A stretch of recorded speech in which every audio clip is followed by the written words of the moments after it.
Welcome to K national academy. Good evening all my dear friends. ಇವತ್ತು ನಾವು ನಿನ್ನೆ ಹೇಳಿದ ಹಾಗೆ ಶೈಕ್ಷಣಿಕ ಮನೋವಿಜ್ಞಾನವನ್ನು ಇವತ್ತು ವಿಧಾನಗಳು ನಿನ್ನೆ ಕೂಡ ಒಂದು ಕ್ಲಾಸಲ್ಲಿ ನೋಡ್ತಾ ಹೋಗಿದ್ವಿ, ಶೈಕ್ಷಣಿಕ ಮನೋವಿಜ್ಞಾನದ ವಿಧಾನಗಳು ಅಂತ ಹೇಳ್ಬಿಟ್ಟು. ಅದೇ ರೀತಿ ನೀನು ಏನು ಮಾಡಿದ್ವಿ ಅಂತಂದರೆ ಅಂತರವಲೋಕನ ಬಗ್ಗೆ ನಾವು ಸ್ವಲ್ಪ ತಿಳಿತಾ ಹೋಗಿದ್ವಿ. ಇವತ್ತು ಕೂಡ ಮುಂದುವರೆದ ಭಾಗವನ್ನು ವೀಕ್ಷಣೆ ಅಥವಾ ಅವಲೋಕನ ಎಂಬ ಒಂದು ಟಾಪಿಕ್ ಮೇಲೆ ನಿಮ್ಮ ಮುಂದೆ ಈ ವಿಡಿಯೋ ತರ್ತಾ ಇದ್ದೀನಿ ಸ್ನೇಹಿತರೆ. ಓಕೆ ಸ್ನೇಹಿತರೆ, ಯಾರೆಲ್ಲ ನಮ್ಮ ಚಾನಲನ್ನು ಹೊಸದಾಗಿ ನೋಡ್ತಾ ಇದ್ದಾರಲ್ಲ ಅವರು ಸಬ್ಸ್ಕ್ರೈಬ್ ಮಾಡಿ, ಅದೇ ರೀತಿಯಾಗಿ ನಿಮ್ಮ ಸ್ನೇಹಿತರಿಗೂ ಕೂಡ ಶೇರ್ ಮಾಡಿ, ಇಷ್ಟ ಆದರೆ ಲೈಕ್ ಮಾಡಿ ಸ್ನೇಹಿತರೆ. ಸೊ ನಾವು ಕ್ಲಾಸ್ ಸ್ಟಾರ್ಟ್ ಮಾಡ್ತಾ ಹೋಗೋಣ.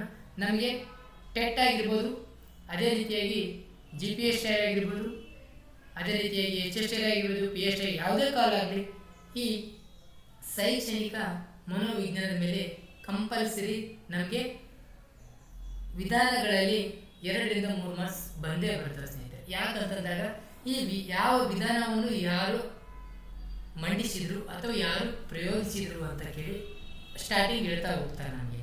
ಹಂಗಾಗಿ ನಾವು ಅದ್ರ ಬಗ್ಗೆ ಡೀಟೇಲ್ ಆಗಿ ತಿಳಿತಾ ಹೋಗ್ಬೇಕಾಗುತ್ತೆ ಸ್ನೇಹಿತರೆ.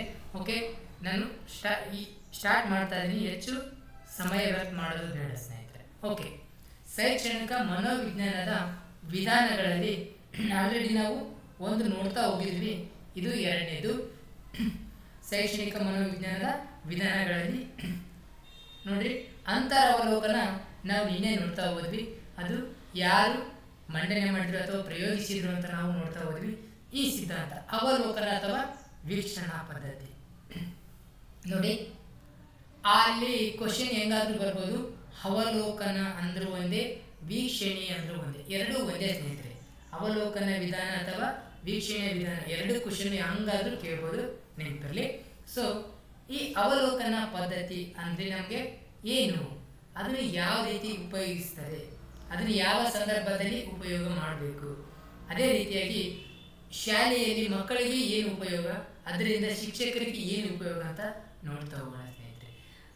ನಮಗೆ ಅತ್ಯಂತ ಪ್ರಮುಖವಾಗಿ ಪಾತ್ರ ವಹಿಸೋದಂದರೆ ಅವಲೋಕನ. ಪ್ರತಿಯೊಂದು ಸಿಚುವೇಶನ್ ಶಾಲೆಯಲ್ಲಿ ಅಂತಲ್ಲ, ನಾವು ದಿನನಿತ್ಯ ನಡೆಯುವಂಥ ಚಟುವಟಿಕೆಗಳಲ್ಲಿ ಕೂಡ ನಾವು ಮನೆಯಲ್ಲಿ, ಕುಟುಂಬದಲ್ಲಿ ಅಥವಾ ಹೊರಗಡೆ ಸಾಮಾಜಿಕವಾಗಿ ನಾವು ಇದನ್ನು ಅನ್ವಯ ಮಾಡ್ಕೋಬೋದು.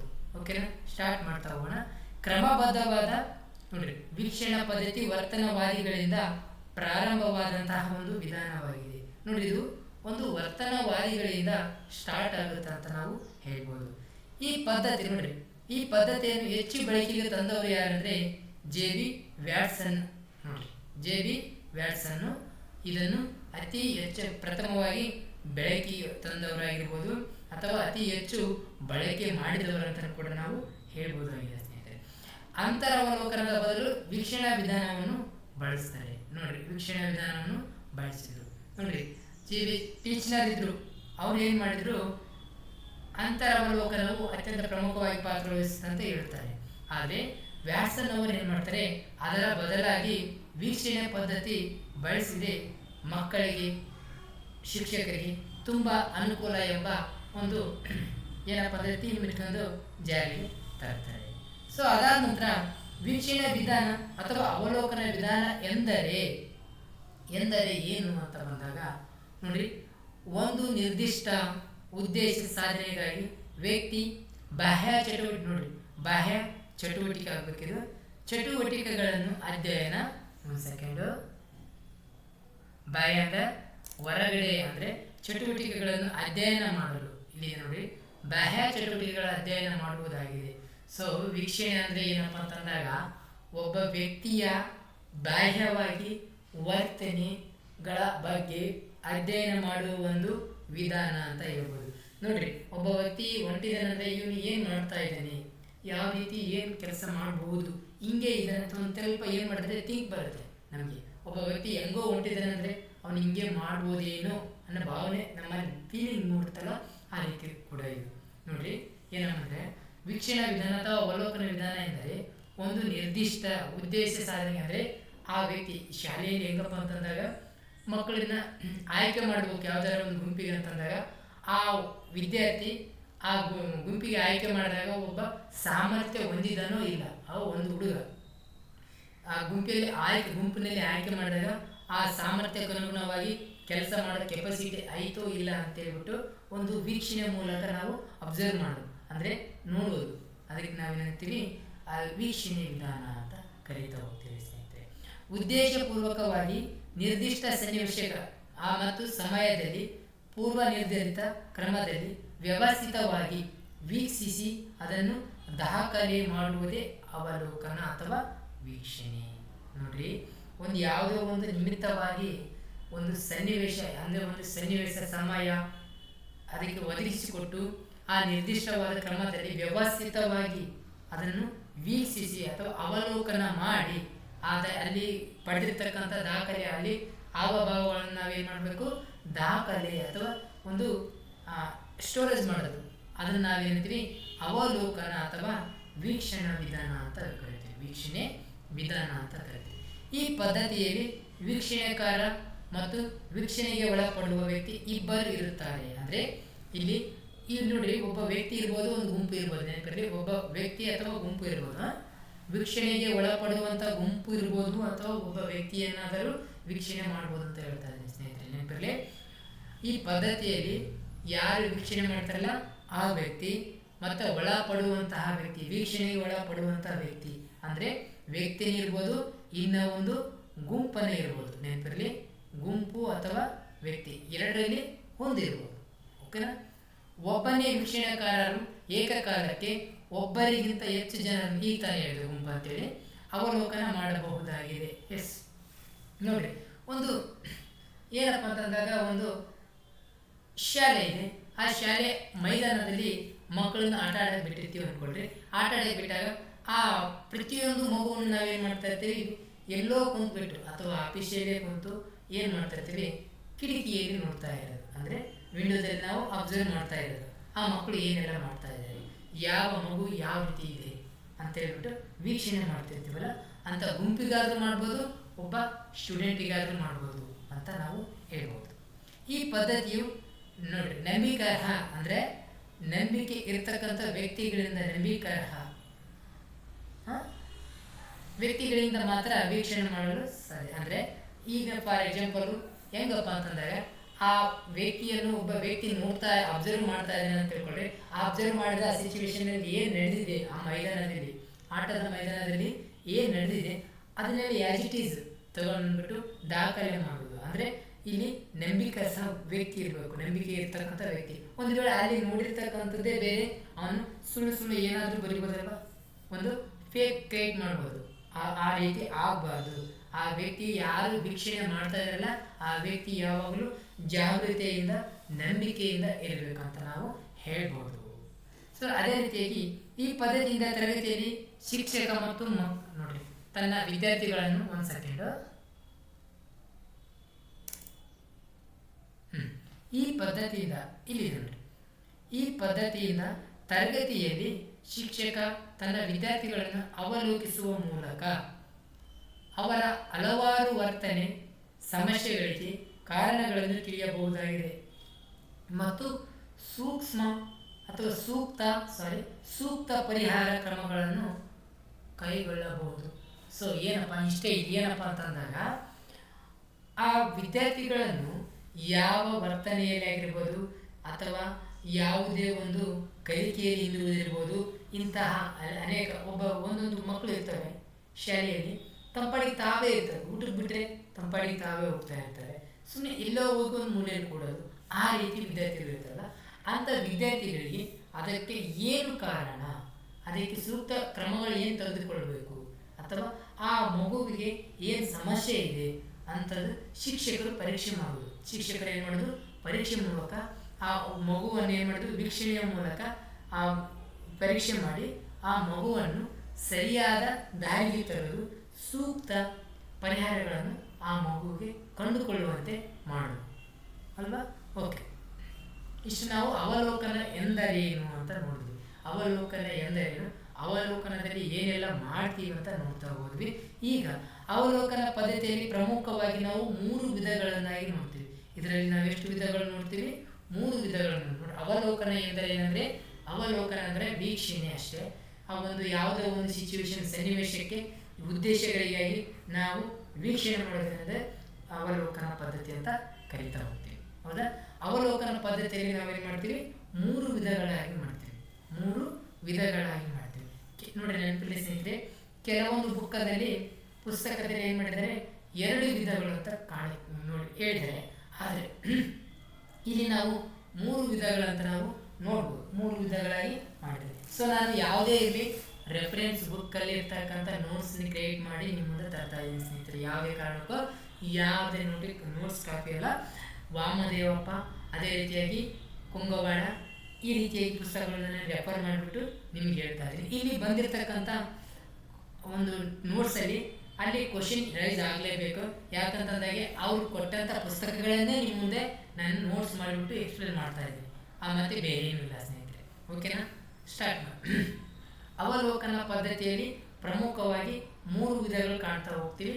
ಮೊದಲನೆಯದಾಗಿ ಸ್ವಾಭಾವಿಕ ಅವಲೋಕನ ಅಥವಾ ವೀಕ್ಷಣೆ, ನಿಯಂತ್ರಿತ ಅಥವಾ ನಿಯಂತ್ರಕ ಅವಲೋಕನ, ಅದೇ ರೀತಿಯಾಗಿ ಭಾಗಶಃ ನಿಯಂತ್ರಿತ ಸನ್ನಿವೇಶದ ವೀಕ್ಷಣೆ, ಅಂದರೆ ಇನ್ನೊಂದೇ ಸಹಭಾಗಿತ್ವ ವೀಕ್ಷಣೆ ಅಂತ ನಾವು ಕರಿತೀವಿ.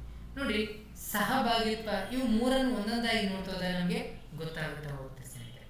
ಓಕೆ, ಮೊದಲನೇದಾದಂದರೆ ಸ್ವಾಭಾವಿಕ ಅವಲೋಕನ ಅಥವಾ ವೀಕ್ಷಣೆ ವಿಧಾನ ಅಂತ ನಾವು ನೋಡ್ತಾ ಹೋಗ್ತೀವಿ.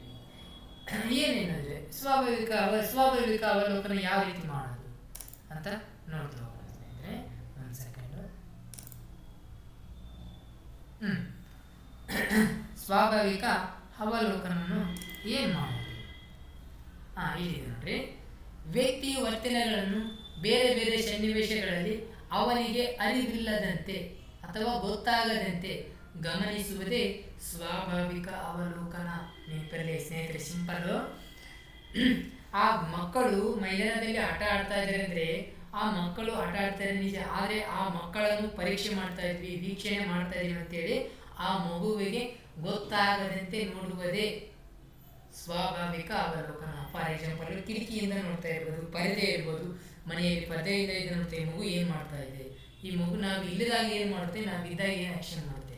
ಕೃತಕವಾಗಿ ಕೆಲವೊಬ್ರು ಇರ್ತಾರೆ, ಆಫೀಸರ್ಸ್ ಯಾರು ಬಂದ ಕೆಲಸ ಮಾಡಾಗ ಏನು ಮಾಡ್ತಾರೆ ಅಂದರೆ ಅವ್ರು ಬಂದ ತಕ್ಷಣವೇ ಕೆಲಸ ಮಾಡಿರ್ತಾರ, ಆ್ಯಕ್ಟಿಂಗ್ ಮಾಡ್ತಾ ಇರ್ತಾರೆ. ಅವ್ರು ಮುಂದಕ್ಕೆ ಹೋದ ತಕ್ಷಣ ಏನು ಮಾಡಿಬಿಡ್ತಾರೆ, ತಮ್ಮ ಕೆಲಸ ತಾವು ಸೈಲೆಂಟ್ ಆಗಿಬಿಡ್ತಾರೆ, ನಿಧಾನ ಮಾಡ್ತಾರೆ. ಹಂಗೆ ಅಂದರೆ ಆ ವ್ಯಕ್ತಿಗೆ ನಾವು ನೋಡ್ತಾ ಇದ್ದೀವಿ ಅಂತೇಳ್ಬಿಟ್ಟು ಅರಿವಿಗೂ ಬಾರದಂತೆ ನೋಡುವುದೇ, ಗಮನಿಸುವುದೇ ಸ್ವಾಭಾವಿಕ ಅವಲೋಕನ ಅಂತ ನಾವು ಕರಿಬಹುದಾಗಿದೆ ಸ್ನೇಹಿತರೆ. ಸ್ವಾಭಾವಿಕ ಸನ್ನಿವೇಶದಲ್ಲಿ ಮಕ್ಕಳು ಪ್ರಕಟಿಸುವ ವರ್ತನೆಯನ್ನು ಈ ವಿಧಾನದಿಂದ ನೋಡಿ. ಸ್ವಾಭಾವಿಕವಾಗಿ ಕಾಮನ್ ಆಗಿ ಕ್ಯಾಸುವಲ್ ಆಗಿ ದಿನ ಆಡ್ತಾ ಇದ್ದಾರೆ ಅಂದರೆ ಅವರಲ್ಲಿ ಏನು ವರ್ತನೆಯನ್ನು ಹೊರ ಹೊಮ್ತಾರಲ್ಲ ಅದನ್ನೇ ವೀಕ್ಷಿಸಬಹುದಾಗಿದೆ ಅಂತ ನಾವು ಹೇಳ್ಬೋದು. ಈ ವಿಧಾನದಲ್ಲಿ ಸನ್ನಿವೇಶ ವೀಕ್ಷಕ ಮಾಡುವವನು ಸೃಷ್ಟಿಸುವ ಸನ್ನಿವೇಶವನ್ನು ವೀಕ್ಷಕ ಸೃಷ್ಟಿಸಲು ಸಾಧ್ಯ ಇಲ್ಲ. ಅಂದರೆ ವೀಕ್ಷಣೆ ಮಾಡ್ತಾ ಇರ್ತಾನಲ್ಲ ಅವರು ಸೃಷ್ಟಿಸಿರಲ್ಲ, ಸ್ವಾಭಾವಿಕವಾಗಿರುತ್ತೆ. ನೋಡಿ, ಕ್ವಶನ್ ಕೇಳ್ಬೋದು, ಏನಂತ ಕೇಳ್ಬೋದು, ಸ್ವಾಭಾವಿಕ ಅವಲೋಕನದಲ್ಲಿ ವೀಕ್ಷಕನು ಸನ್ನಿವೇಶವನ್ನು ಸೃಷ್ಟಿಸಿರುತ್ತಾನೆ ಅಂತ, ಇದರಲ್ಲಿ ಇರ್ತಕ್ಕಂಥ ತಪ್ಪು ಯಾವುದು ಅಂತ ಕೇಳ್ತಾರೆ. ನೋಡಿ, ಸ್ವಾಭಾವಿಕ ಅವಲೋಕನದಲ್ಲಿ ಯಾವುದೇ ರೀತಿಯ ವೀಕ್ಷಕಗಾರರು ಸನ್ನಿವೇಶವನ್ನು ಸೃಷ್ಟಿಸಿರಲ್ಲ. ಅದು ಕಾಮನ್ ಆಗಿ ದಿನನಿತ್ಯ ನಡೀತಿರ್ತಾರೆ, ಅದೇ ಆಸ್ ಇಟ್ ಈಸ್ ಇರುತ್ತೆ. ಓಕೆನಾ? ಹಾಗೂ ಆ ಸನ್ನಿವೇಶದ ಯಾವುದೇ ಘಟಕಗಳ ಮೇಲೆ ಹಿಡಿತಾ ಇರೋದಿಲ್ಲ. ಆ ಆಟದ ಮೈದಾನದಲ್ಲಿ ಮಕ್ಕಳು ಆಟ ಆಡ್ತಾ ಇದ್ದಾರೆ ಅಂದರೆ ಆ ಮಕ್ಕಳು ತಮ್ಮ ಪಾಡಿಗೆ ತಾವು ಆಟ ಆಡ್ತಾರೆ, ಅವನ್ನ ಹಿಡಿತದಲ್ಲಿ ನಿಯಂತ್ರಣದಲ್ಲಿ ಇರುವುದಿಲ್ಲ ಅಂತ ನಾವು ಹೇಳ್ಬೋದು. ಇಂತಹ ಸ್ವಾಭಾವಿಕ ಅವಲೋಕನಕ್ಕೆ ವ್ಯಕ್ತಿಯ ತಂದೆ ತಾಯಿಗಳ, ಸಂಬಂಧಿಕರ, ಶಿಕ್ಷಕರ ಮತ್ತು ಸ್ನೇಹಿತರ ಅಭಿಪ್ರಾಯಗಳನ್ನು ಸಂಗ್ರಹಿಸುವುದು ಅವಶ್ಯಕ. ನೋಡ್ರಿ, ಸ್ವಾಭಾವಿಕವಾಗಿರ್ತಕ್ಕಂಥ ಅವಲೋಕನಕ್ಕೆ ಕೆಲವು ದತ್ತಾಂಶಗಳು ಬೇಕಾಗ್ತವೆ. ಆ ದತ್ತಾಂಶಗಳ ಕ್ರೋಢೀಕರಣ ಮಾಡಬೇಕಾಗುತ್ತೆ. ನಾವು ಒಬ್ಬರೇ ಶಿಕ್ಷಕ ಮಾಡಿದರೆ ಸಾಲು, ಅದು ಮನೆಯವರಿಂದ ಕೂಡ ದತ್ತಾಂಶಗಳನ್ನು ನಾವೇನು ಮಾಡಬೇಕಾಗುತ್ತೆ, ಕಲೆಕ್ಟ್ ಮಾಡಬೇಕಾಗುತ್ತೆ. ಅವರು ತಂದೆ ತಾಯಿ ಆಗಿರ್ಬೋದು, ಶಿಕ್ಷಕ ಆಗಿರ್ಬೋದು, ಸ್ನೇಹಿತರಾಗಿರ್ಬೋದು, ಅವರ ಅಭಿಪ್ರಾಯಗಳನ್ನು ಸಂಗ್ರಹಿಸುವುದನ್ನು ಏನು ಮಾಡುತ್ತೆ, ಅವಶ್ಯಕವಾಗಿರುತ್ತೆ ಅಂತ ನಾವು ಹೇಳ್ಬೋದು.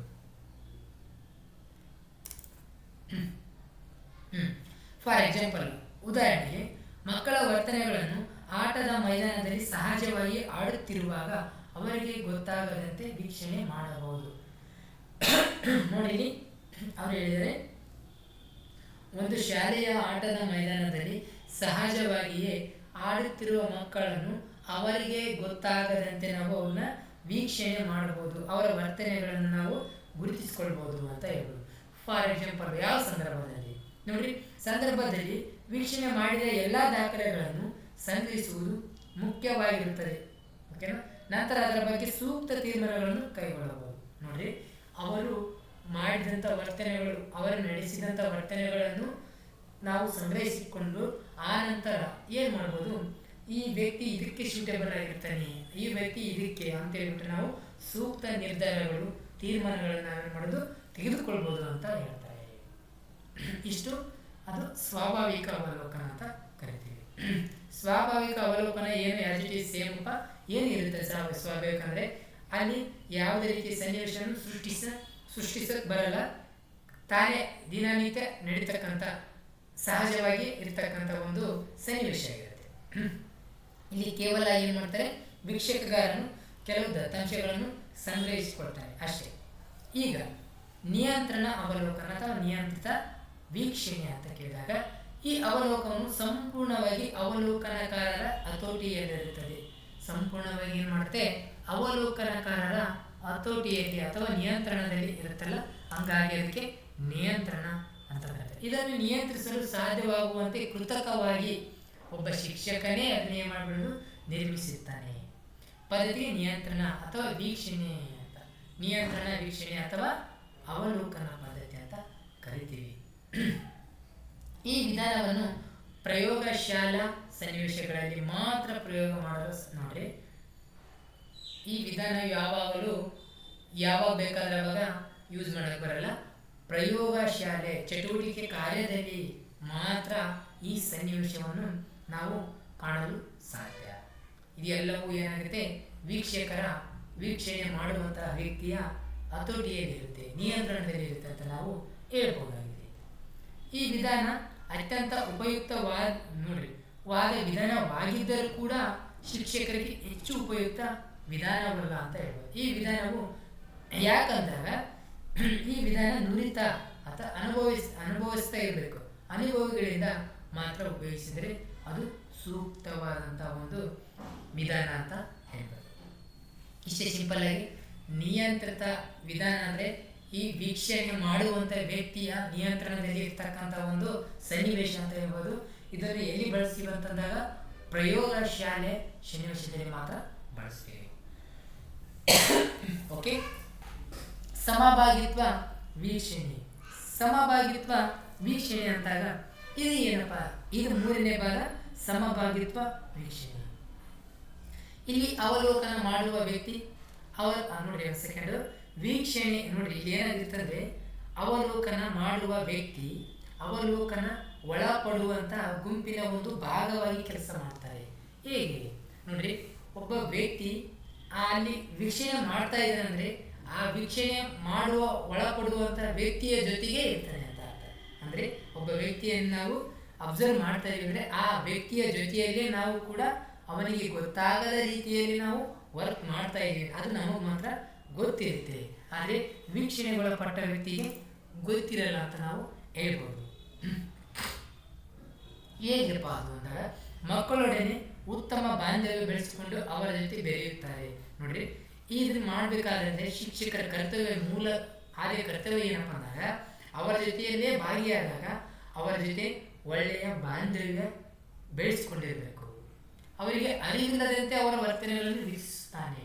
ನೋಡಿ, ಅವರ ಜೊತೆ ಒಳ್ಳೆಯ ಬಾಂಧವ್ಯಗಳನ್ನು ಗಳಿಸಿಕೊಂಡು ನಂತರ ಅವರ ಜೊತೆಯಲ್ಲೇ ಇದ್ದುಕೊಂಡು ಅವರಿಗೆ ಗೊತ್ತಿಲ್ಲದ ರೀತಿಯಲ್ಲಿ ಅಥವಾ ಅರಿವಿಲ್ಲದ ರೀತಿಯಲ್ಲಿ ಏನು ಮಾಡಬೇಕಪ್ಪ ಅಂತಂದಾಗ ವೀಕ್ಷಣೆ ಮಾಡುವುದೇ ನಾವೇನಂತೀವಿ, ಇದು ಒಂದು ಸಮಭಾಗಿತ್ವ ವೀಕ್ಷಣೆ ಅಂತ ಕರಿತೀವಿ. ಹೇಗೆ ಅದು? ಉದಾಹರಣೆಗೆ ಶಾಲೆಯಲ್ಲಿ ಒಬ್ಬ ದೈಹಿಕ ಶಿಕ್ಷಕನು ತನ್ನ ಶಾಲೆಯ ಒಂದು ವಾಲಿಬಾಲ್ ತಂಡವನ್ನು ಆಯ್ಕೆ ಮಾಡಬೇಕಾದರೆ ಅವರೊಂದಿಗೆ ಸ್ವಲ್ಪ ದಿನ ಆಟ ಆಡಿ ಉತ್ತಮ ಆಟಗಾರರನ್ನು ಆಯ್ಕೆ ಮಾಡ್ತಾರೆ. ಸೊ ನೋಡಿ, ಇಲ್ಲಿ ಈಗ ತಾನೇ ಹೇಳಿದೆ, ಇಲ್ಲಿ ಏನಪ್ಪ ಅಂತಂದಾಗ ಒಂದು ಯಾವುದೇ ಒಂದು ಗ್ರೂಪ್ ಮಕ್ಕಳ ಒಂದು ಗುಂಪು ರಚನೆ ಮಾಡಬೇಕಪ್ಪ ಅಂತಂದಾಗ, ಸ್ಪೋರ್ಟ್ಸ್ ಯಾವುದೇ ಒಂದು ಗ್ರೂಪ್ ರಚನೆ ಮಾಡಬೇಕಂತಂದಾಗ ಅಲ್ಲಿ ಶಿಕ್ಷಕರಾದವರಂತಹ ಅವರು ಆ ಮಕ್ಕಳೊಡನೆ ಆಟ ಆಡ್ಕೊಂತ ಆ ಮಕ್ಕಳು ಯಾರು ಸಾಮರ್ಥ್ಯ ಉಳ್ಳವರಾಗಿರಲ್ಲ ಅವರನ್ನು ಮಾತ್ರ ಆಯ್ಕೆ ಮಾಡಿಬಿಟ್ಟು ಒಂದು ಟೀಮ್ ರೆಡಿ ಮಾಡೋದು. ಉದಾಹರಣೆ ಅವ್ರ ಜೊತೆನೇ ಅವ್ರನ್ನ ವೀಕ್ಷಣೆ ಮಾಡಿಬಿಟ್ಟು ಟೀಮ್ ರೆಡಿ ಮಾಡೋದು. ಅದರಲ್ಲೂ ಓಕೆ, ಇಷ್ಟು ನಾವು ವರ್ತನೆ ಹೆಂಗೆ, ಅದರಲ್ಲಿ ಎಷ್ಟು ವಿಧಗಳು ಅಂತ ನೋಡ್ತಾ ಹೋದ್ವಿ ನೋಡಿ. ಒಂದು ಅವಲೋಕನ ವಿಧಾನ ಅಂದಾಗ ಒಂದು ವೀಕ್ಷಣೆ ಅಂತಲೇ ಅರ್ಥ. ಅದರಲ್ಲಿ ನಾವು 3 ವಿಧಗಳನ್ನು ಕಾಣ್ತಾ ಹೋಗ್ತೀವಿ. ಯಾವ್ಯಾವ ಅಂತಂದಾಗ ಸ್ವಾಭಾವಿಕ, ಅದೇ ರೀತಿ ನಿಯಂತ್ರಕ, ಸಮಭಾಗಿತ್ವ, 3 ವಿಧಗಳನ್ನು ನಾವು ನೋಡ್ತಾ ಹೋದ್ವಿ. ಇವಾದ ನಂತರ ಅವಲೋಕನ ಪದ್ಧತಿಯ ಗುಣಗಳು ಅಂದರೆ ಇವು ನಾವು ತರಗತಿಯಲ್ಲಿ ಯಾವ ರೀತಿಯಾಗಿ ಉಪಯೋಗ ಮಾಡ್ತೀವಿ ಅಂತ ಕೇಳಿದಾಗ ನೋಡಿ, ಈ ಪದ್ಧತಿಯು ಸರಳವಾದ ಪದ್ಧತಿಯಾಗಿದ್ದು ಪ್ರತಿಯೊಬ್ಬರು ಬಳಸಬಹುದು. ಇದರಿಂದ ಉಪಯೋಗ ಏನು, ಇದನ್ನು ಏನು ಮಾಡಬಹುದು ಅಂದ್ರೆ ಇದರಿಂದ ಆಗಿರ್ತಕ್ಕಂಥ ಲಾಭಗಳೇನು ಅಂತ ಅಂದಾಗ ನೋಡಿ, ಈ ಪದ್ಧತಿಯು ಸರಳವಾದ ಒಂದು ವಿಧಾನವಾಗಿದೆ, ಪದ್ಧತಿಯಾಗಿದ್ದು ಪ್ರತಿಯೊಬ್ಬರು ಮಾಡಬಹುದು. ನೋಡಿ, ಈ ವೀಕ್ಷಣೆ ಎಂಬ ವಿಧಾನವನ್ನು ಮನೆಯಲ್ಲಿ ಕೂಡ ಮಾಡ್ಬೋದು, ಸಾಮಾಜಿಕವಾಗಿ ಹೊರಗಡೆ ಕೂಡ ಮಾಡ್ಬೋದು, ಅದೇ ರೀತಿಯಾಗಿ ನಾವು ಶಾಲೆಯಲ್ಲಿ ಕೂಡ ಅನ್ವಯ ಮಾಡಿಕೊಳ್ಬಹುದಂತ ಒಂದು ಸರಳ ವಿಧಾನ ಅಂತ ನಾವು ಹೇಳ್ಬೋದಾಗಿದೆ ಸ್ನೇಹಿತರೆ. ಅದೇ ರೀತಿಯಾಗಿ ಒಬ್ಬೊಬ್ಬರು ಕೈಗೊಂಡ ತೀರ್ಮಾನಗಳನ್ನು ಇನ್ನೊಬ್ಬರು ಅಂತಹುದೇ ಸನ್ನಿವೇಶದಲ್ಲಿ ವೀಕ್ಷಿಸಿ ಫಲಿತಾಂಶವನ್ನು ತಾಳಿ ನೋಡಬಹುದು. ನೋಡ್ರಿ ಒಂದು ಸೆಕೆಂಡ್, ಈ ತಾನೇ ಹೇಳಿದೆ, ಒಂದು ಟೀಮ್ ರೆಡಿ ಮಾಡ್ಬೇಕಾದ್ರೆ ಶಿಕ್ಷಕರು ವಿದ್ಯಾರ್ಥಿಗಳನ್ನೇ ಆಟ ಆಡ್ತಾರೆ. ಅದೇ ರೀತಿ ಇನ್ನೊಬ್ಬ ಶಿಕ್ಷಕರು ಬಂದು ಕೂಡ ಅವ್ರ ಜೊತೆ ಆಟ ಆಡಿ ಅದನ್ನೇ ಪರೀಕ್ಷೆ ಮಾಡಿಬಿಟ್ಟು ಆ ವಿದ್ಯಾರ್ಥಿ ಹೌದು ಅಲ್ಲ ಅಂತ ಹೇಳ್ಬಿಟ್ಟು ಅದನ್ನೇ ಪರೀಕ್ಷೆ ತಾಳಿ ನೋಡಿದಾಗ ಇವರು ಹೇಳಿರ್ತಕ್ಕಂಥ ಶಿಕ್ಷಕರು ಟೀಮ್ ರೆಡಿ ಮಾಡಿದ್ದಾರೆ. ಮತ್ತೊಮ್ಮೆ ಇನ್ನೊಬ್ಬ ಶಿಕ್ಷಕರಿಗೆ ವಿದ್ಯಾರ್ಥಿಗಳ ಮೇಲೆ ಅನುಮಾನ ಬಂದಾಗ ಇನ್ನೂ ಒಂದು ದಿನ ಆ ಮಕ್ಕಳ ಒಡನೆ ಆ ಶಿಕ್ಷಕರು ಆಟವಾಡಿ ವಿದ್ಯಾರ್ಥಿಗಳು ಸಾಮರ್ಥ್ಯ ಅದರೋ ಇಲ್ಲ ಅಂತೇಳಿ ಪರೀಕ್ಷೆ ತಾಳೆ ಮಾಡ್ಬೋದು, ಅಂದರೆ ಪರೀಕ್ಷೆ ನೋಡ್ಬೋದು ಅಂತೇಳ್ಬಿಟ್ಟು ಹೇಳ್ಬೋದು. ನೋಡಿ, ವ್ಯಕ್ತಿಗೆ ತಿಳಿಯದಂತೆ ವೀಕ್ಷಿಸುವುದರಿಂದ ವರ್ತನೆಗಳು ಸ್ವಾಭಾವಿಕವಾಗಿರ್ತವೆ. ಇದರ ಗುಣಗಳಲ್ಲಿ ಒಂದು, ನಾವು ಯಾವುದೇ ಒಬ್ಬ ವ್ಯಕ್ತಿಯನ್ನು ವೀಕ್ಷಣೆ ಮಾಡ್ತಾ ಇದೀವಿ ಅಂದರೆ ಆ ವ್ಯಕ್ತಿಗೆ ನಾವು ವೀಕ್ಷಣೆ ಮಾಡ್ತಾ ಇದೀವಿ ಅಂತ ಗೊತ್ತಿರಲ್ಲ. ಆಗ ಅವನೇನು ಮಾಡ್ತಾನೆ ಅಂದರೆ ಸ್ವಾಭಾವಿಕವಾಗಿ ಏನು ಮಾಡ್ತಾನೆ, ಸಹಜವಾಗಿಯೇ ತನ್ನ ವರ್ತನೆಗಳನ್ನು ತಾನು ಹೊರ ಹಾಕ್ತಿರ್ತಾನೆ. ಹೌದಾ? ಇದೊಂದು ತುಂಬ ಹೆಲ್ಪ್ ಆಗುತ್ತೆ. ಇದನ್ನು ಎಲ್ಲ ಜೀವಿಗಳಲ್ಲೂ ಅಧ್ಯಯನ ಬಳಸ್ಬೋದು. ಈ ವಿಧಾನದಲ್ಲಿ ನೋಡಿ, ಹೆಚ್ಚು ಸಮಯ ಮತ್ತು ನೋಡಿ ಹಣ ವ್ಯಯವಾಗುವುದಿಲ್ಲ. ನೋಡ್ರಿ, ಇದಕ್ಕೆ ಯಾವುದೇ ರೀತಿಯ ಮೆಟೀರಿಯಲ್ಸ್ ಅವಶ್ಯಕತೆ ಇರುವುದಿಲ್ಲ. ಅದೇ ರೀತಿಯಾಗಿ ಅತಿ ಹೆಚ್ಚು ಸಮಯ ಕೂಡ ಬೇಕಾಗುವುದಿಲ್ಲ, ಮತ್ತು ದುಡ್ಡಿನ ಕೂಡ ಅವಶ್ಯಕತೆ ಇರುವುದಿಲ್ಲ, ಖರ್ಚು ವೆಚ್ಚ ಕೂಡ ಇರಲ್ಲ ಅಂತ ಕೂಡ ನಾವು ಹೇಳ್ಬೋದಾಗಿದೆ. ಅದೇ ರೀತಿಯಾಗಿ ಅವಲೋಕನ ವಿಧಾನವನ್ನು ಯಾವುದೇ ವಯಸ್ಸಿನ ಮಿತಿ ಇಲ್ಲದೆ ಬಳಸಬಹುದು. ನೋಡ್ರಿ, ಈ ವಿಧಾನವನ್ನು ಇದಕ್ಕೆ ಇಂತಿಷ್ಟೇ ವಯಸ್ಸಿದೆ, ಇಂತಿಷ್ಟೇ ವಯಸ್ಸಿನ ಮಿತಿ ಇದೆ ಅಂತ ಹೇಳ್ಬಿಟ್ಟು ಹೇಳಲು ಅಸಾಧ್ಯ. ಇದು ಯಾವುದೇ ವ್ಯಕ್ತಿಗಳಿಗೆ, ಈ ಒಂದು ಮಗು ಇದೆ, ಮಗು ಆಟ ಆಡ್ತಾ ಇದೆ, ಆ ಮಗು ಯಾವ ರೀತಿ ಆಟ ಆಡ್ತಾ ಇದೆ, ಆ ಮಗು ಕ್ರಿಯಾಶೀಲವಾಗಿತ್ತೋ ಇಲ್ಲ ಅಂತ ಹೇಳ್ಬಿಟ್ಟು ನಾವು ಕೂಡ ಅದನ್ನು ನೋಡ್ಬೋದು. ಚಿಕ್ಕ ಮಗುವಿಗಾದರೂ ನೋಡ್ಬೋದು, ಹಿರಿಯ ವ್ಯಕ್ತಿಗಾದರೂ ಕೂಡ ನಾವು ನೋಡ್ಬೋದು. ಆಯಿತು. ಇನ್ನೊಂದು, ಈ ವಿಧಾನದಲ್ಲಿ ವ್ಯಕ್ತಿ ಮತ್ತು ಗುಂಪುಗಳನ್ನು ಸಹ ಅಧ್ಯಯನ ನೋಡಿ. ಆಗ್ತಾನೆ ಹೇಳಿದೆ, ಒಬ್ಬ ವ್ಯಕ್ತಿಯನ್ನಾದರೂ ಮಾಡ್ಬೋದು, ಒಂದು ಗುಂಪುಗಳನ್ನಾದರೂ ಅಧ್ಯಯನ ಮಾಡ್ಬೋದು ಅಂತ ಹೇಳಿದೆ. ಈ ಪದ್ಧತಿ ವಸ್ತುನಿಷ್ಠವಾಗಿದ್ದು ಯಾರು ಬೇಕಾದರೂ ಅಳವಡಿಸಿಕೊಳ್ಳಬಹುದು. ಯಾರು ಬೇಕಾದರೂ ಪರೀಕ್ಷೆ ಮಾಡ್ಬೋದು. ಹೌದಾ? ವೀಕ್ಷಣೆಯ ಮೂಲಕ ವಿದ್ಯಾರ್ಥಿಗಳ ವಿಕಾಸಾತ್ಮಕ ಗುಣಗಳನ್ನು ಅಧ್ಯಯನ ಮಾಡಬಹುದು. ನೋಡಿ, ಆ ಮಗುವಿನಲ್ಲಿ ಇರತಕ್ಕಂಥ ವಿಕಾಸಾತ್ಮಕ ಗುಣಗಳ ಬಗ್ಗೆ ನಾವು ತಿಳ್ಕೋಬಹುದು. ಮಕ್ಕಳಲ್ಲಿ ಕಂಡುಬರುವ ಅಶಿಸ್ತು, ಹಠಮಾರಿತನ, ಕಲಿಕೆಯಲ್ಲಿ ಹಿಂದುಳಿಯುವಿಕೆ, ಅಪರಾಧ ಗುಣಗಳನ್ನು, ಒಂಟಿತನ ಮುಂತಾದವುಗಳನ್ನು ವೀಕ್ಷಣೆ ಮಾಡುವ ಮೂಲಕ ಮಾರ್ಗದರ್ಶನ ನೀಡಬಹುದು. ನೋಡಿ, ಹೇಳಿದ ಹಾಗೆ ಮಕ್ಕಳಲ್ಲಿರ್ತಕ್ಕಂಥ ಕಲಿಕೆಯಲ್ಲಿ ಹಿಂದುಳಿದಿರ್ತಕ್ಕಂಥ ಮಕ್ಕಳನ್ನಾಗಿರ್ಬೋದು, ಅಪರಾಧ ಮಾಡುವಂಥ ಮಕ್ಕಳನ್ನಾಗಿರ್ಬೋದು, ಒಂದು ಯಾವುದೋ ಒಂದು ಮೂಲೆಯಲ್ಲಿ ಒಂಟಿಯಲ್ಲಿ ಕುಂತಕ್ಕಂಥ ಮಗುವನ್ನಾಗಿರ್ಬೋದು ವೀಕ್ಷಣೆ ಮಾಡಿ ಆ ಸೂಕ್ತವಾದ ಒಂದು ಮಾರ್ಗದರ್ಶನ ನೀಡಿ ಆ ಮಗುವನ್ನು ಬದಲಾವಣೆ ಕೂಡ ಮಾಡಲು ಒಂದು ಸರಳವಾದ ವಿಧಾನ ಉಪಯುಕ್ತವಾಗುತ್ತಂತ ನಾವು ಹೇಳ್ಬೋದಾಗಿದೆ. ವೀಕ್ಷಣೆ ಮಾಡಿದ ನೋಡ್ರಿ, ಕೆಲವು ದಾಖಲೆಗಳನ್ನು ಲೋಪ ಬರದಂತೆ ಧ್ವನಿ ಮುದ್ರಣ, ಕ್ಯಾಮ್ರಾ, ಟೆಲಿಸ್ಕೋಪ್ ಮುಂತಾದವುಗಳನ್ನು ಸಂಗ್ರಹಿಸಬಹುದು. ನೋಡಿ, ಕೆಲವು ದಾಖಲೆಗಳನ್ನು ಏನು ಮಾಡ್ಬೋದು, ಆ ವೀಕ್ಷಣೆ ಮಾಡಿರ್ತಕ್ಕಂಥ ಬರೆದಿರ್ತಕ್ಕಂಥ ದಾಖಲೆಗಳನ್ನು ನಾವು ಸ್ಟೋರೇಜ್ ಮಾಡ್ಬೋದು. ಹೇಗೆ? ಮುದ್ರಣದ ಮೂಲಕನೂ ಪ್ರಿಂಟ್ ಮಾಡಿರ್ಬೋದು, ಕ್ಯಾಮ್ರಾ ಮೂಲಕ ಮಾಡಿರ್ಬೋದು. ಅದೇ ರೀತಿಯಾಗಿ ಏನಪ್ಪ ಅಂದರೆ ಟೆಲಿಫೋನ್ಗಳಲ್ಲಿ ಸಂಗ್ರಹಿಸಬಹುದು ಅಂತ ಹೇಳ್ಬೋದು. ಅದೇ ರೀತಿಯಾಗಿ ನೆಕ್ಸ್ಟ್ ಒಂದು ನೋಡಿ, ಅವಲೋಕನ ಅಥವಾ ವೀಕ್ಷಣೆ ವಿಧಾನದ ಮಿತಿ ಅಥವಾ ದೋಷಗಳು ಅಂತ ನಾವು ಇದು ಎಷ್ಟು ಯಾವುದೇ ಒಂದು ವಿಧಾನ ಆದರೂ ಕೂಡ ನಮಗೆ ಅವಶ್ಯಕತೆ ಎಷ್ಟು ಸಹಾಯಕವಾದರೂ ಕೂಡ ಅದರಲ್ಲಿ ಮಿತಿಗಳು ಇರ್ತವೆ, ದೋಷಗಳು ಕಂಡು ಬರ್ತವೆ. ಅವು ಯಾವ್ಯಾವ ದೋಷಗಳು ಅಂತ ನೋಡ್ತಾ ಹೋದಾಗ, ಸೊ ಈ ಪದ್ಧತಿಯಲ್ಲಿ ಬಾಹ್ಯ ವರ್ತನೆಯನ್ನು ಮಾತ್ರ ವೀಕ್ಷಿಸುವುದರಿಂದ ಕೆಲವೊಮ್ಮೆ ಬಾಹ್ಯ ವರ್ತನೆಯ ವ್ಯಕ್ತಿಯ ಆಂತರಿಕ ಮಾನಸಿಕ ಪ್ರಕ್ರಿಯೆಗಳನ್ನು ಪ್ರತಿಬಿಂಬಿಸುವುದಿಲ್ಲ. ಕೆಲವು ವ್ಯಕ್ತಿಗಳು ಇರ್ತಾರೆ, ಅಲ್ಲಿ ವರ್ತನೆ ಮಾತ್ರ ಕ್ಯಾಸುವಲ್ ತೋರಿಸ್ತಿರ್ತಾರೆ. ಏನು ತೋರಿಸ್ತಿರ್ತಾರೆ ಅಂದರೆ ಸಾಮಾನ್ಯವಾಗಿ ತೋರಿಸ್ತಿರ್ತಾರೆ, ಆ ಮನಸ್ಸಲ್ಲೇ ಇನ್ನೂ ಬೇರೆ ವಿಚಾರ ಇರುತ್ತೆ. ನೋಡ್ರಿ, ಆ ವ್ಯಕ್ತಿಗಳು ಯಾವುದೇ ಒಬ್ಬ ವ್ಯಕ್ತಿ ನಾವು ವೀಕ್ಷಣೆ ಮಾಡ್ತಾ ಇದೀವಿ ಅಂತಂದರೆ ಆ ವ್ಯಕ್ತಿಯು ಬಾಹ್ಯ ಅಂದರೆ ಹೊರಗೆ ಏನೇನು ಆ್ಯಕ್ಟಿವ್ ಮಾಡ್ತಾರಲ್ಲ ಅದು ಮಾತ್ರ ಗೊತ್ತಾಗುತ್ತೆ ನಮಗೆ. ಆದರೆ ಒಳ ಮನಸ್ಸಿನ ಆಂತರಿಕ ಮಾನಸಿಕ ಪ್ರಕ್ರಿಯೆಗಳು ನಮಗೆ ಗೊತ್ತಾಗಲ್ಲ ಅಂತ ಹೇಳ್ಬೋದು. ಇದು ಒಂದು ದೋಷ. ವೀಕ್ಷಣೆ ಸಂದರ್ಭದಲ್ಲಿ ದತ್ತಾಂಶಗಳನ್ನು ದಾಖಲಿಸುವಾಗ ಮತ್ತು ಅದನ್ನು ಅರ್ಥೈಸಿಕೊಳ್ಳುವಾಗ ವ್ಯಕ್ತಿ ನಿಷ್ಠತೆಗೆ ಅವಕಾಶ. ನೋಡಿ, ಈ ಥರ ಇದೆ. ಏನಪ್ಪ ಅಂದರೆ ದತ್ತಾಂಶಗಳನ್ನು ದಾಖಲೆ ಮಾಡುವಾಗ ಅದು ಅರ್ಥೈಸಿಕೊಳ್ಳುವಾಗ ವ್ಯಕ್ತಿ ನಿಷ್ಠತೆಗೆ ಅವಕಾಶ ನೀಡುತ್ತೆ. ಅಂದರೆ ಅಲ್ಲಿ ವೀಕ್ಷಣೆ ಮಾಡಿರ್ತಕ್ಕಂಥ ವ್ಯಕ್ತಿ ಏನಿರ್ಬೇಕಂದ್ರೆ ನಂಬಿಕಸ್ಥ ಇರಬೇಕು ಅಂತ ಒಂದು ಹೇಳಿದೆ, ಅವನು ಅನುಭವಿಸ್ತಿರ್ಬೇಕಂತ ಒಂದು ಹೇಳಿದೆ. ಆ ವ್ಯಕ್ತಿ ನೋಡಿರ್ತಕ್ಕಂಥ ಅಲ್ಲಿ ದಾಖಲೆ ಮಾಡಿರ್ತಕ್ಕಂಥ ಕೆಲವು ಏನಾಗಿರುತ್ತಂದರೆ ಕೆಲವು ಅಂಶಗಳೇ ಬೇರೆ ಇದ್ದಾಗ ತಾನು ಬರೆದಿರ್ತಕ್ಕಂಥ ಅಂಶಗಳಾಗಿರ್ಬೋದು, ತಾನು ದಾಖಲೆ ಮಾಡುವ ಅಂಶಗಳು ಕೂಡ ಬೇರೆಯೇ ಆಗಿರ್ಬೋದು. ಅದಕ್ಕೆ ಅವಕಾಶ ಕೂಡ ನೀಡುತ್ತೆ ಅಂತ ನಾವು ಹೇಳ್ಬೋದು. ಈ ವಿಧಾನದಲ್ಲಿ ವೀಕ್ಷಕ ತನ್ನನ್ನು ವೀಕ್ಷಿಸುತ್ತಿದ್ದಾನೆಂದು ವೀಕ್ಷಣೆಗೊಳಪಟ್ಟ ವ್ಯಕ್ತಿಗೆ ತಿಳಿದರೆ ಅದು ಅವನ ವರ್ತನೆ ಏನಾಗುತ್ತೆ, ಕೃತಕವಾಗಬಹುದು. ನೋಡಿ, ಏನಪ್ಪ ಅಂದರೆ ಒಬ್ಬ ವ್ಯಕ್ತಿಯನ್ನು ನಾವು ವೀಕ್ಷಣೆ ಮಾಡ್ತಾ ಇದ್ದೀವಿ ಅಂತೇಳಿ ಆ ವೀಕ್ಷಣೆಗೆ ಒಳಪಟ್ಟ ವ್ಯಕ್ತಿಗೆ ಗೊತ್ತಾಯಿತು ಅಂದರೆ, ತಿಳಿಯಿತು ಅಂದರೆ ಆ ವ್ಯಕ್ತಿಯ ವರ್ತನೆ ಏನಾಗುತ್ತೆ ಅಂದರೆ ಕೃತಕವಾಗುತ್ತೆ, ಏನೇ ಆ್ಯಕ್ಟಿಂಗ್ ಆಗುತ್ತೆ. ಒಬ್ಬ ವ್ಯಕ್ತಿ ಅಂದ್ಕೊಳ್ರಿ, ಕೆಲಸ ಮಾಡ್ತಾ ಇದ್ದಾನೆ ಅಂದ್ಕೊಳ್ರಿ, ಅವನ ಯಜಮಾನ ಬಂದ ತಕ್ಷಣ ಏನು ಮಾಡ್ತಾನೆ, ಜಾಸ್ತಿ ಮಾಡ್ತಾ ಇರ್ತಾನೆ. ಆ ಯಜಮಾನ ದೂರದಿಂದ ಗೊತ್ತಿಲ್ಲದ ರೀತಿಯಲ್ಲಿ ನೋಡಿದ್ರೆ ಅವ್ನು ಕ್ಯಾಜುವಲ್ ಆಗಿ ಹಿಂಗೆ ಮಾಡ್ತಾನೆ ಅಂತ ಗೊತ್ತಾಗುತ್ತೆ. ಆ ವ್ಯಕ್ತಿ ಬರ್ತಾನೆ, ಯಜಮಾನ ಬಂದು ನೋಡ್ತಾನೆ ಅಂತ ಅಂದಾಗ ಆ ವ್ಯಕ್ತಿ ಇನ್ನೂ ಫಾಸ್ಟಾಗಿ ಕೆಲಸ ಮಾಡೋಕ್ಕೆ ಏನು ಮಾಡ್ತಾನೆ, ಟ್ರೈ ಮಾಡ್ತಾನೆ.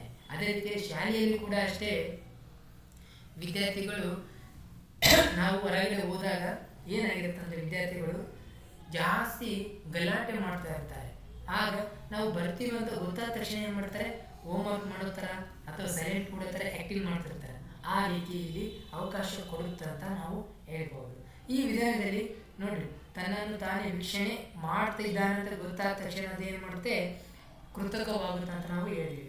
ವ್ಯಕ್ತಿಯು ಬಾಹ್ಯ ವರ್ತನೆಯ ವೀಕ್ಷಣೆ ಕೆಲವೊಮ್ಮೆ ತಪ್ಪು ತೀರ್ಮಾನಗಳಿಗೆ ಕಾರಣವಾಗುತ್ತೆ. ತಪ್ಪು ತೀರ್ಮಾನಗಳಿಗೆ ಏನಾಗುತ್ತೆ, ಕಾರಣ ಕೂಡ ಆಗ್ಬೋದು ಅಂತ ನಾವು ಹೇಳ್ತಾ ಹೋಗ್ತೀವಿ. ಸ್ನೇಹಿತರೆ, ಇಷ್ಟು ನಾವು ಇವತ್ತು ನೋಡ್ತಾ ಹೋದ್ವಿ. ಇನ್ನು ನೋಡಿ, ಮತ್ತೊಮ್ಮೆ ಯಾರೆಲ್ಲ ನಮ್ಮ ಹೊಸ ಚಾನಲನ್ನು ಯಾರೆಲ್ಲ ಹೊಸದಾಗಿ ವೀಕ್ಷಣೆ ಮಾಡ್ತಾ ಇದ್ದಾರಲ್ಲ ಅವರು ಸಬ್ಸ್ಕ್ರೈಬ್ ಮಾಡೋದು ಮಾತ್ರ ಮರಿಬೇಡಿ ಸ್ನೇಹಿತರೆ. ಸೊ ಇನ್ನೊಂದು, ಅವಲೋಕನ ಮಾಡಲು ಪರಿಣಿತಿ ಮತ್ತು ಅನುಭವ ಅಗತ್ಯ. ಅವಲೋಕನ ಅಂದರೆ ವೀಕ್ಷಣೆ ಮಾಡಲು ಅನುಭವ ಅವಶ್ಯಕತೆ ಇದೆ ಮತ್ತು ಜ್ಞಾನದ ಅವಶ್ಯಕತೆ ಕೂಡ ಇದೆ ಅಂತ ನಾವು ಹೇಳ್ಬೋದಾಗಿದೆ ಸ್ನೇಹಿತರೆ. ವ್ಯಕ್ತಿಯ ಬೇರೆ ಬೇರೆ ವರ್ತನೆಗಳನ್ನು ಅಳೆಯಲು ಹೆಚ್ಚು ಕಾಲ ಸಮಯ ತೆಗೆದುಕೊಳ್ಳಬೇಕಾಗುತ್ತದೆ.